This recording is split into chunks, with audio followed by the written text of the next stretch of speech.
Hey guys, we're here with our Week 2 preparation video for our battle against the Rocky Mountain Marowaks and their coach Alpha. I am of course the coach of the Reno Regis, and this is Week 2 of Season 2 of the National Pokemon League. Real quick, we will go over what the Marowaks have drafted. They have Mega Lopunny, Manaphy, Reuniclus, Crocodile, Darmanitan, Snorlax, Weezing, Togetic, Raichu, Haxorus, and Crustle, however you want to pronounce it.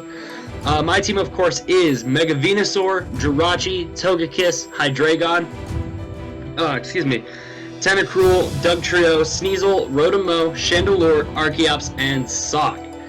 Now, something I noticed about his team, first of all, this is another divisional rivalry, so we will play Alpha again, I believe in Week 11.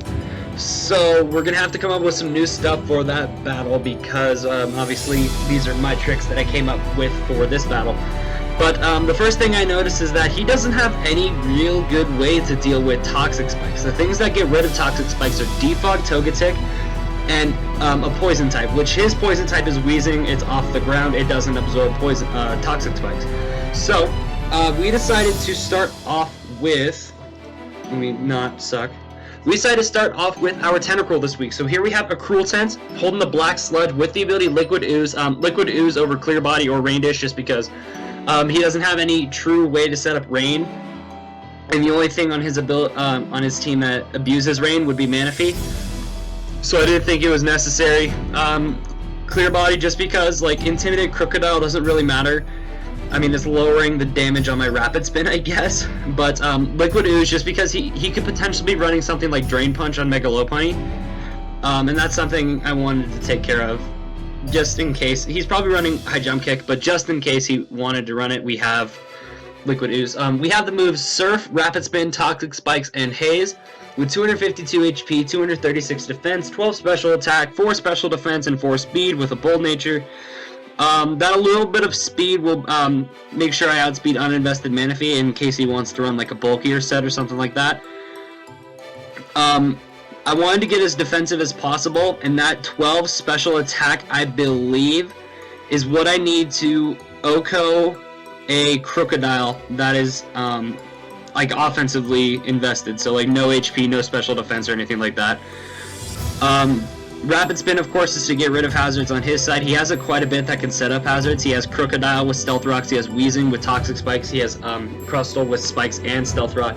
He actually ran a really cool Crustle set last week against Ben and the Los Angeles Go-Goats.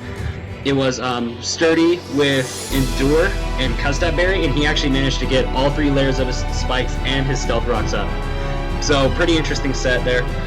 Toxic Spikes, of course, is to deal with the things that honestly just start poisoning things. And Haze is in case he wants to start setting up with like Manaphy or Reuniclus or something like that.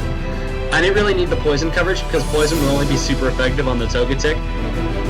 And even then, Togetic isn't a switch into Tentacruel at all, and it would be threatened out by my potential poison move. So I am less worried about it. But the next member of our team is Nettlebane, our Mega Venusaur, holding the Venusaurite. With the ability Thick Fat, has the moves Giga Drain, Venoshock, Synthesis, and Leech Seed. With 252 HP, 212 defense, and 44 special defense, and a bold nature. Mixed Wall Venusaur. We're running Venoshock instead of Sludge Bomb because if we get those Toxic Spikes up, it'll be doing more damage. And honestly, Toxic Spikes is detrimental to this strategy.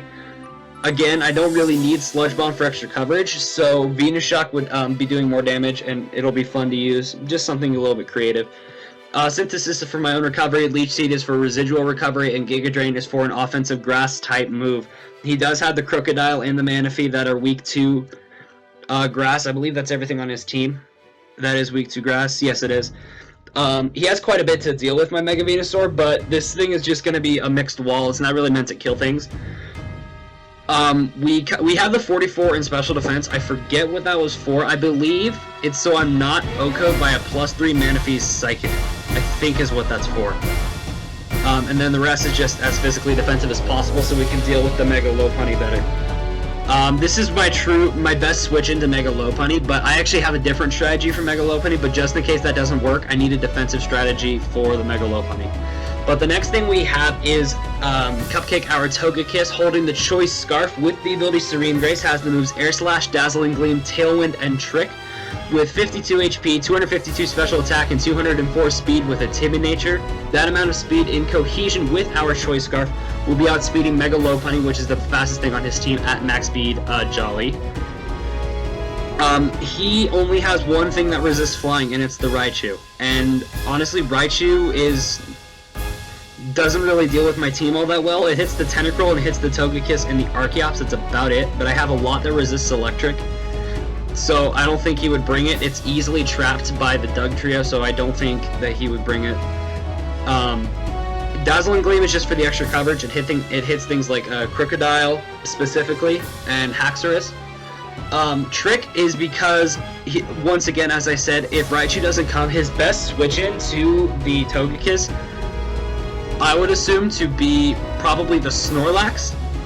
And tricking that thing a Choice Scarf is going to be excellent because Scarf Snorlax is not viable whatsoever. And after we get rid of our Choice Scarf, we have Tailwind, so we can still be outspeeding the things. We could set up a Tailwind. We could be we'll be outspeeding his entire team with our without the Choice Scarf, and it'll even help things outspeed as well. That was worded badly. It'll help other things outspeed certain mons as well. Specifically, the next mon on our team, which is Kakashi the Sock, has the Expert Belt and the move. Let me start over.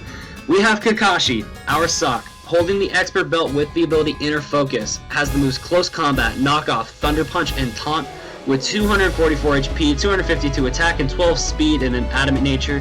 That little bit of speed guarantees that I outspeed the Crustle, which the reason I have that is because he has weird speed tiers. The only thing that could potentially outspeed me with this set, other than things that normally outspeed me, would be the Weezing. And Weezing is probably going to be a wall, not really a speedy type of mon, so I'm not expecting that thing to outspeed me. Other than that, his team is either slower than me or outspeeds me naturally, and there's no point trying to outspeed it. This coverage hits the majority of his team except the Weezing and the Togetic, but we have Knockoff for the Togetic to get rid of that thing's Eviolite. Actually, no, we have Thunder Punch for the Togetic, so never mind. But yeah, there's not really much that wants to deal with this set. We are running Inner Focus just in case. This is the plan. I want to lead off with Sock, assuming I see Mega Lopunny, and there's not really a reason for him to not bring Mega Lopunny, because Mega Lopunny's great. And I want to lead off with Sock, have Inner Focus, and I want to see if he goes for the Fake Out, and I can catch him with his pants down and kill him with a Close Combat. With the Expert Belt, it will kill the Close Combat, so that'll just deal with the Mega Lopunny right away. It'll be very useful. I didn't really need Mold Breaker this week. There's nothing that I really want to hit where its ability is stopping me from hitting them. Things like, the only real thing would be like Weezing or Raichu with Earthquake for Weezing, but I'm not running it. And then if you wanted to run Lightning Rod, I could hit the Thunder Punch on it. But honestly, I'd probably just go for a Close Combat on that thing anyways, rather than a Thunder Punch. So yeah, honestly, I really like this Sock set. I think it's going to do wonders. This is my dedicated lead if I see the Mega Lopunny. If I don't see the Mega Lopunny, I'll probably lead either Tentacruel or this next mon because of hazards. So, as I mentioned, the next mon is Jirachi, holding the Culver Berry with the ability Serene Grace, has the moves Iron Head, U-Turn, Healing Wish, and Stealth Rock, with 252 HP, 252 special defense, and 4 speed. With a careful nature, the little bit of speed will outspeed an uninvested Manaphy. Iron Head hits a good amount on his team. The only things that resist it would be Manaphy, Darmanitan, and Raichu, which we have U-Turn out for initiative. I needed Stealth Rock because it will do tremendous things against the Darmanitan and the Togetic and the Crustle specifically. But then again, just Stealth Rock is something that you should always be bringing. Culver Berry will allow me to take knockoffs and pursuits from things like from the Crocodile, so I'll be able to U-turn out on it without worrying about being pursuit trapped that easily, at least once. And Healing Wish is just in case I am trapped by the Crocodile. I can go for a Healing Wish. I can heal up something that's low and will do more damage to the team, something like maybe Sock or this next mon. So yeah, that's really the Jirachi set this week. Pretty simple. We are going defensive core again, but I feel like it's what's going to be best.